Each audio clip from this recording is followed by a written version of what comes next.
Students, अब हम electrochemistry में आगे आ रहे हैं। Verification of Debye Huckel Onsager equation. जो लास्ट वीडियो है, अगर आप लोगों ने नहीं देखा हो तो उसे ज़रूर से देख लें। उसमें हमने डेरिवेशन किया है डीबाई-हकर-ऑनसैगर इक्वेशन का और उसी के वेरिफिकेशन पर अब हम आगे चल रहे हैं।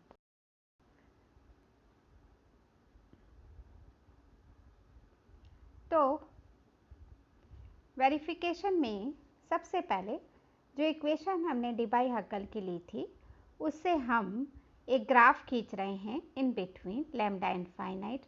तो कांस्टेंट है lambda V versus under root of C, यानी कंसंट्रेशन और लैम्डा ऑफ सी के बीच में हम जब ग्राफ खींच रहे हैं डिफरेंट इलेक्ट्रोलाइट्स के।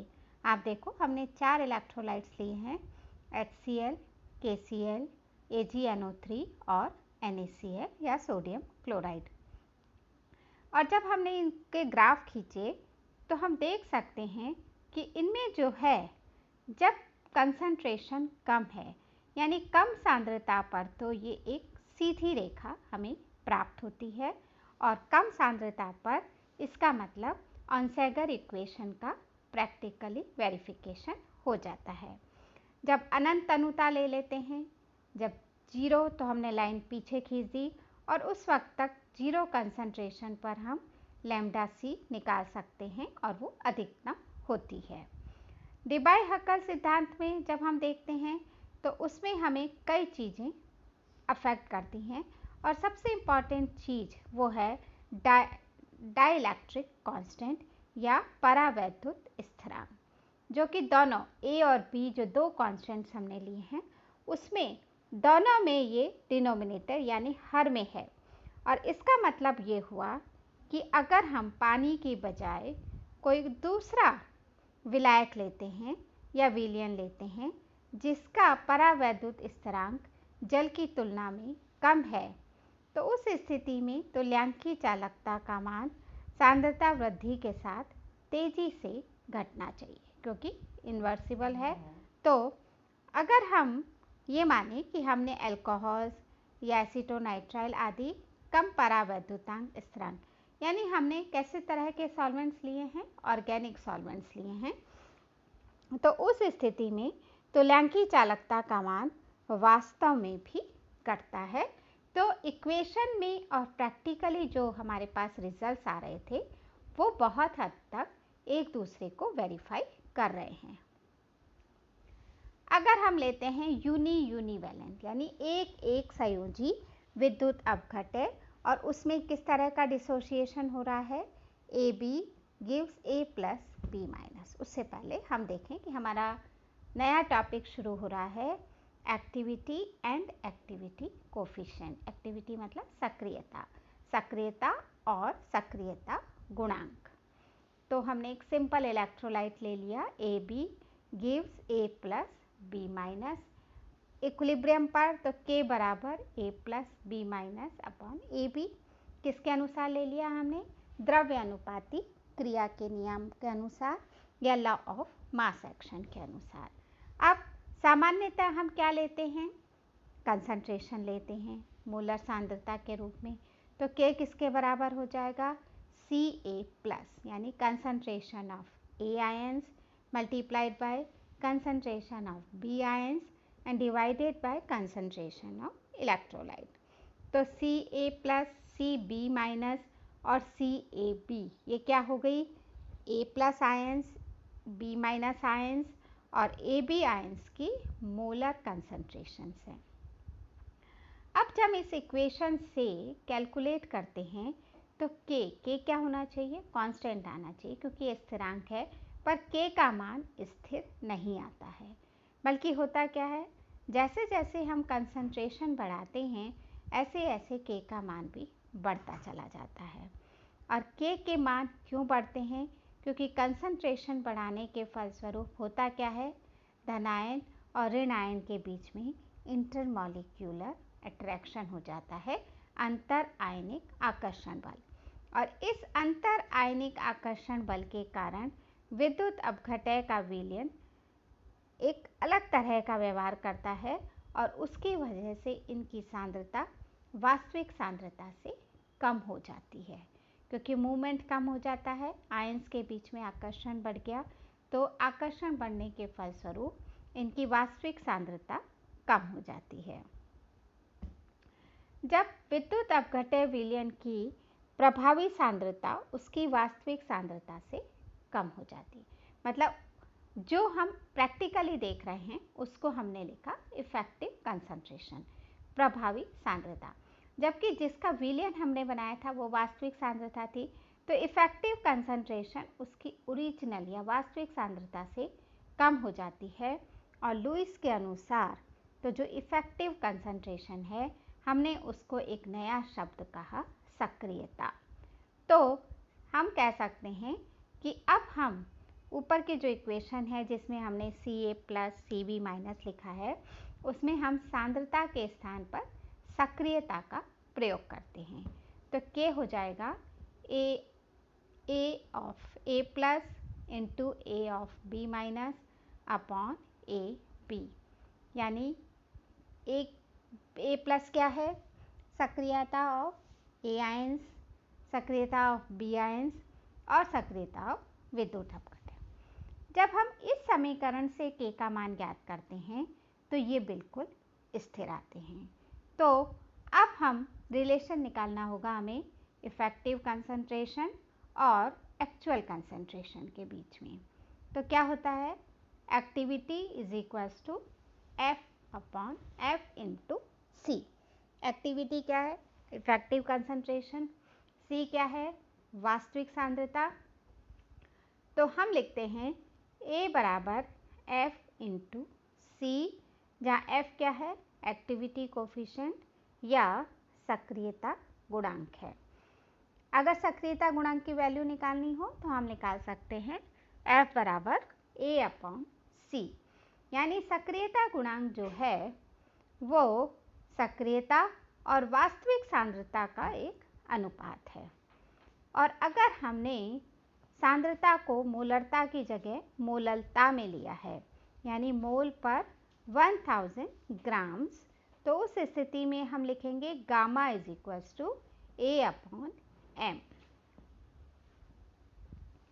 तो अगर आयंस की सक्रियता हमें निकालनी है, आयंस की एक्टिविटी हमें कैलकुलेट करनी है, तो आयंस की एक्टिविटी और एक्टिविटी कोफिशिएंट्स के बीच में किस तरह का रिलेशन आएगा। सपोज करते हैं पॉजिटिव आयन के लिए लेना है, तो A of plus is equals to F plus C plus. इसी तरह से A minus is equals to F minus C minus, ये आ गया मोलर कंसंट्रेशंस के रूप में। और अब अगर हमें मोलर लेना है तो ये आ जाएगा A plus is equals to M plus Y gamma plus और A minus is equals to M minus gamma minus.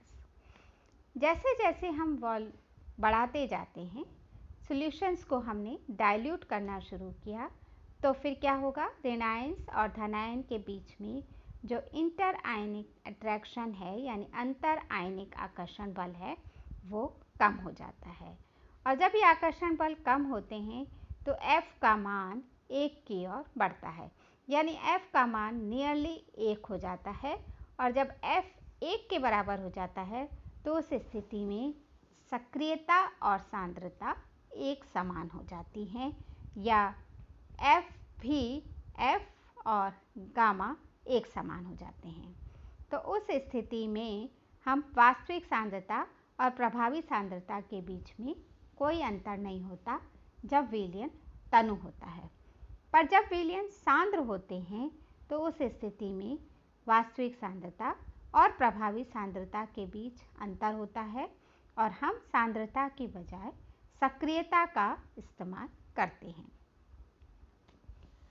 अब हम आते हैं माध्य सक्रियता और माध्य सक्रियता गुणांक, mean activity and mean activity coefficient of electrolytes विद्युत अपघट्य की। तो पिछली स्लाइड में हमने देखा कि हमने आयन की सक्रियता का उपयोग किया, पर हम किसी भी आयन की सक्रियता ज्ञात नहीं कर सकते क्योंकि विलयन में दो तरह के आयन्स हैं, आयन को हम स्वतंत्र रूप से गणना नहीं कर सकते। तो उस स्थिति में हम क्या कर रहे हैं, हम आयनों की सक्रियता को विद्युत अपघटय की यानी विलायक या विलयन की सक्रियता के साथ एक संबंध निकाल रहे हैं। तो एक सिंपल इलेक्ट्रोलाइट लेते हैं हम, AB = A plus B minus, सक्रियता A प्लस B माइनस और AB है, तो हम लिख सकते हैं कि AB की A है, A = A plus into A minus. अब हम A प्लस और A माइनस को तो निकाल नहीं सकते प्रैक्टिकली, तो हम क्या करते हैं कि पॉजिटिव और नेगेटिव आयंस की जो है वो हम मीन एक्टिविटी कैलकुलेट करते हैं। और मीन एक्टिविटी को हम कैसे लिखते हैं, A प्लस माइनस, यानी A = A प्लस की भी A प्लस माइनस हुई और A माइनस की भी A प्लस माइनस हुई। दोनों आयंस के लिए हम मीन एक्टिविटी या माध्य सक्रियता निकालते हैं। तो A हो जाता है A प्लस माइनस का स्क्वायर, या A प्लस माइनस किसके बराबर हो गई, रूट ऑफ A की।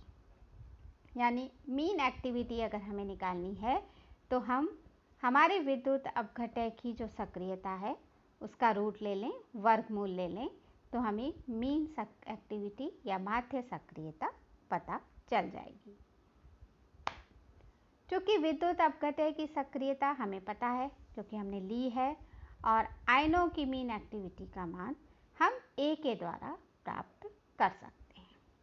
उसी तरह से किसी आयन के लिए हम सक्रियता गुणांक का मान नहीं निकाल सकते, तो हमें यहाँ भी क्या लेना होगा, माध्य सक्रियता गुणांक, mean activity coefficient. Mean activity coefficient के लिए हम वही लें कि F प्लस माइनस बराबर F plus into F minus का रूट या F का रूट। तो मीन एक्टिविटी कोफिशिएंट भी किसके बराबर हो जाएगा, एक्टिविटी कोफिशिएंट के वर्गमूल के। अब हम एक कॉम्प्लेक्स इलेक्ट्रोलाइट लेते हैं, यानी हमने तो सिंपल लिया था AB, थोड़ा सा अगर हम कॉम्प्लेक्स लें तो हमने लिया है AXBY। AX का मतलब X मॉलिक्यूल्स ऑफ A या X मोल्स ऑफ A और Y मोल्स ऑफ B टूट रहे हैं, XA Y प्लस और YB X माइनस। तो अब इसमें अगर हमें संबंध निकालना है मीन एक्टिविटी का, तो हम देखें A बराबर क्या होता है, A प्लस माइनस, तो हमें यहाँ लिखना पड़ेगा A plus to the power X और A minus to the power Y, क्योंकि X और Y मोल्स हमने लिए हैं तो वो उनकी पावर्स में आ गए। या हम लिख सकते हैं A plus minus to the power X plus Y, तो जितने नंबर ऑफ मोल्स हैं उन दोनों को हमने जोड़ दिया। तो A प्लस माइनस किसके बराबर हो जाएगा, A plus X into A Y minus to the power 1 upon X plus Y। क्यों, हमने इधर क्यों लिया, क्योंकि ये इधर आ गया तो 1 अपॉन X प्लस Y आ गया। या A प्लस X और A माइनस Y किसके बराबर है, एक्टिविटी के, तो ये आ गया A to the power 1 upon X plus Y। तो इस तरह से एक जनरल फार्मूला निकला है मीन एक्टिविटी के लिए कि अगर हमें मीन एक्टिविटी निकालनी है A प्लस माइनस, तो ये हो जाता है A to the power 1 upon X plus Y, जहाँ X और Y पॉजिटिव और नेगेटिव आयन के नंबर ऑफ मोल्स हैं। उसी तरह से अगर हमें मीन एक्टिविटी कोफिशिएंट निकालना है तो हम F plus minus is equals to क्या हो जाएगा, F to the power 1 upon X plus Y, क्योंकि एक्टिविटी और कंसर्व जो है मीन एक्टिविटी कोफिशिएंट सेम है, तो ये रिलेशन भी सेम हुआ। अब अगर कंसंट्रेशंस की बात करते हैं तो कंसंट्रेशंस लें तो उस स्थिति में हम ये लिखते हैं कि A is directly proportional to C, या A is equals to FC, या A plus is equals to F plus C plus, और A minus is equals to F minus C minus.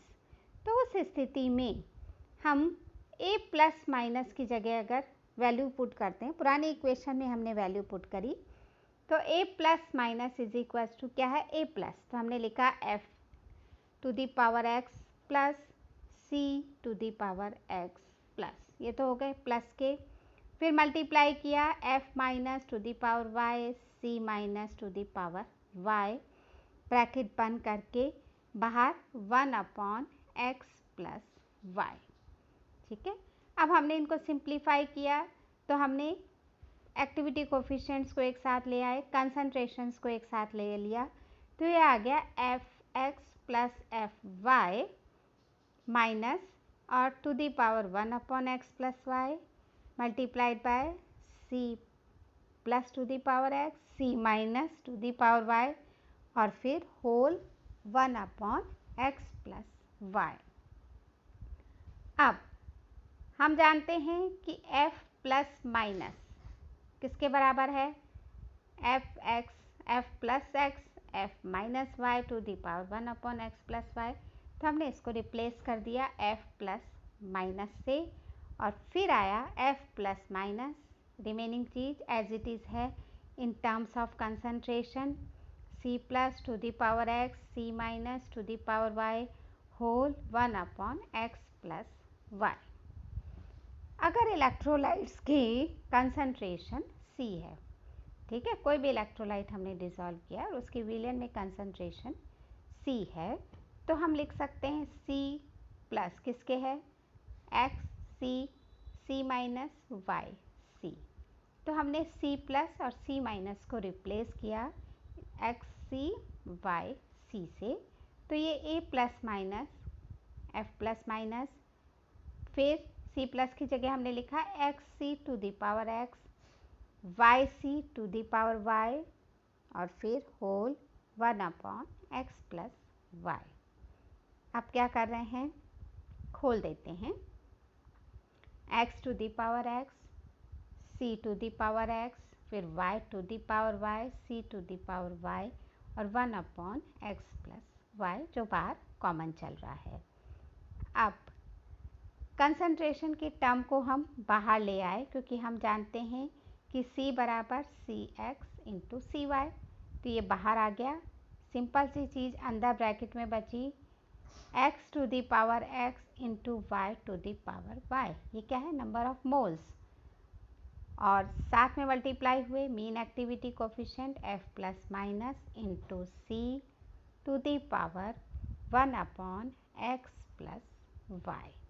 तो ये एक ऐसा फॉर्मूला आया है जो हम हर इलेक्ट्रोलाइट के लिए इस्तेमाल कर सकते हैं, जिसमें number of moles positive ions के कितने हैं वो x हो जाएंगे, नेगेटिव आयंस के कितने हैं वो y हो जाएंगे, इलेक्ट्रोलाइट की कंसंट्रेशन आपको दी जाएगी, और मीन एक्टिविटी कोफिशिएंट अगर दिया गया है तो हम क्या निकाल सकते हैं, मीन एक्टिविटी ऑफ इलेक्ट्रोलाइट या किसी भी विद्युत अपघटय की माध्य सक्रियता का मान गणना कर सकते हैं।